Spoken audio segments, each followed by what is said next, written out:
Hey guys, welcome back to my channel. My name is Rex. I'm a first year medical student and I'm entering my second year very soon because I just passed my exam. Anyways, hopefully this video can come off as sort of a guide because I'm so excited to share my first year experiences and help the incoming first year medical students have a better bird's eye view of what the program is going to be like. This video is going to be a quite lengthy one because I'm going to touch about on a few important topics that I feel like first year students should know. But don't worry if this is not detailed enough for you, because when you enter university there will be a proper orientation week where the seniors will guide you further with more detail. As a first year medical student at UM, you'll be studying for 5 blocks: block 1, block 2, block 3, block 4, and block 5. If you already know, blocks are just basically like a integrated syllabus that focuses on one system rather than having a lot of systems at the same time. So block 1 and 2, you could say that it's better to just separate it. Okay, just imagine there's a line and then block 3, block 4, and block 5. The reason why I separate it is because there will be a major exam right after block 2, which I'll talk a bit more about later. So block 1 is basically language in medicine. Lecturers will teach us how to appreciate the art and science of medicine. A little bit of philosophy, a lot of history about medicine. It's pretty chill. Okay, no worries about that. You can take your time, play games while you still can.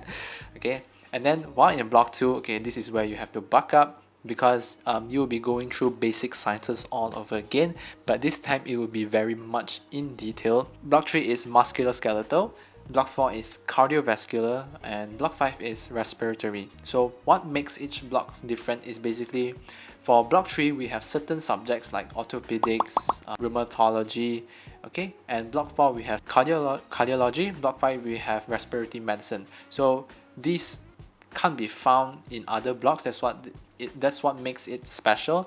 But at the same time, we do have the main constituents of each block. So for example, we would find anatomy, pharmacology, physiology, and pathology in every block. So that's why those are just the common subjects that we have to look out for, and it's very important to pay attention to this as well. Alright, so what are classes like for the UMMP? Basically, it's not much of a difference if you compare it to other normal online classes. The only thing that makes it different is basically we have 3 things: the PBL sessions, team sessions, as well as clinical days. So for PBL, this is basically a case study where you'll meet up with your team members every week, to discuss a trigger from a patient. It's going to be interesting because you learn how to interact with other people, and personally I enjoy all of these sessions a lot because I get to make new friends as well. So the next thing is about team sessions. Team session is basically like a seminar. It will be an integrated session. So for example, the professors want to discuss about tuberculosis. We know that tuberculosis needs to involve a lot of different disciplines. So for example, we need to involve the Department of Infectious Diseases. We need to also involve the Department of Population Medicine. So basically, the professors from different departments will come in together and discuss what is basically surrounding tuberculosis. And the last thing basically is clinical days, where it's a bit sad to say because we're supposed to go to the hospital and meet and talk to our patients, but due to the pandemic we can't do any of those. So basically what will happen for online clinical days is just kind of Q&A during the sessions, I would say. So it's a bit unfortunate, but I guess we just have to wait. And we all know that part of the stress of med school is the never-ending exams. So for example, in UKM, you will have to sit for exams, I think every week or every month. So to my UKM friends out there, good luck, and I wish you all the best. And this is where it is different from my university, UM, is basically because we only have 2 major exams throughout the year. Even though it is significantly less, but it is still very, very important. And other than that, we do still have other minor tests and also assignments throughout as well, but they are not weighted, so it doesn't matter how much you score as long as you just pass. Okay, so for the first exam, I've mentioned that right after the block 2, you would have a major exam, which is the first one, which we call the Required Summative Assessment, or RSA for short. And right after, when you complete all of the 5 blocks, you will also have to sit for the final year test, which is what we call as the Barrier Assessment, or BA for short. So here's the important part. So you have to make sure that you have to do well for the first exams. So let's say out of 120 questions, let's say if you get 80 correct, so basically kind of get like an A minus or A, this would easily help secure you whether you pass for the year or not, because you will only have to score like, I guess, like 70 questions out of 200 questions for the final year exam. Whereas let's say if you did poorly for the first exam, you basically got like a C, okay, you would definitely have to score higher for the final exam, which is probably around like 130 plus out of 200 or 150. And this would be quite stressful because the final exam, you have a lot to study for. So this is why I mentioned that it's very important to do well in the first exam so that you'll be less worried when it comes to the second exam. So previously that I've also mentioned that we have minor exams and assignments throughout the year that we have to do in order to pass. So other than RSA and BA, we will also have AFST, ASST, PSST, OSCE, all of these fancy words that you would get to know a lot more better when you're in your first year. So don't worry about that for now, okay? And we will also have university courses, which honestly are just kind of like, something that you will just touch and go. This is just something that you have to do. Doesn't matter whether you like it or not, okay? Most importantly, it's just like you just finish the course, just pass it, and then just sweep it under the carpet.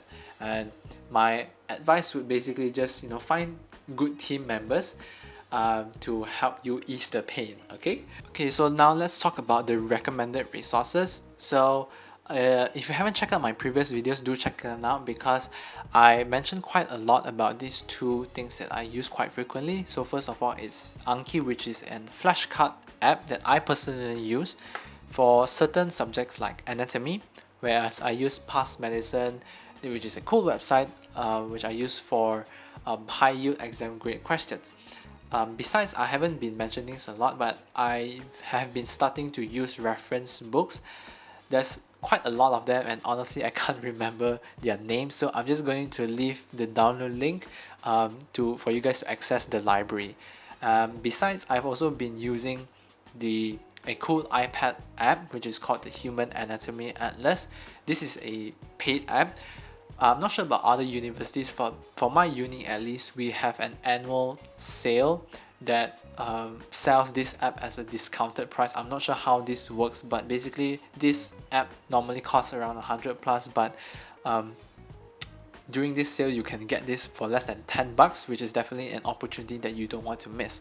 Alright, and last but not least, I cannot emphasize this more enough, which is definitely use lecture notes that have been prepared by your professors. The reason for this is because these lecture notes are being prepared by them for your university, for your exams. So which means that most of the questions that come out in the exams will most likely be from these lecture notes. So definitely this will be a very high yield source that you want to refer. And let's say if I want to rank what kind of resources that I would use, from number 1 being the most useful and the 5th one being the least used, I definitely rank lecture notes being the first, and then I will use Anki and Past Medicine to kind of like help me understand this concept better in a more simplified way. And last but not least, let's say if I want to dive deep down into the topic, I want to understand basically every aspect of how this thing works, I would then resort to reference books, which I would recommend down in the description below. So in summary of the UMP course structure and syllabus in chronological order, you will be first going into your first block, which is the language and medicine, where you will be taught how to appreciate the art and science of medicine, a little bit of philosophy and history here and there, but not much of a big deal. And then you will enter block 2, which is the foundation block, or basic sciences if you will. This block will be somewhat overwhelming, so you have to make sure that you pace yourself and you know your own study strategies well.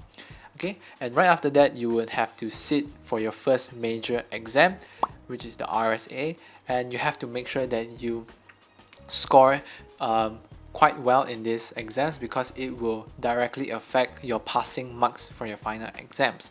Okay, right after that you will then enter block 3, which is the musculoskeletal system block, and at the end of this you would have one minor test, which is called the AFST, anatomy formative sport test. I didn't mention this because before it's not weighted, you just have to pass it, and it's not much of a big of deal, but it does give you a glimpse of what the final exam is going to be like, because this type of format it is included. Okay, so block 4 you will enter your cardiovascular block. There's no exams during this period, no tests, probably just some assignments here and there, which you just have to go through it. And then you will enter block 5, which is the last block, the respiratory system block, and after that you will then have to sit for your final exam, which is the BA.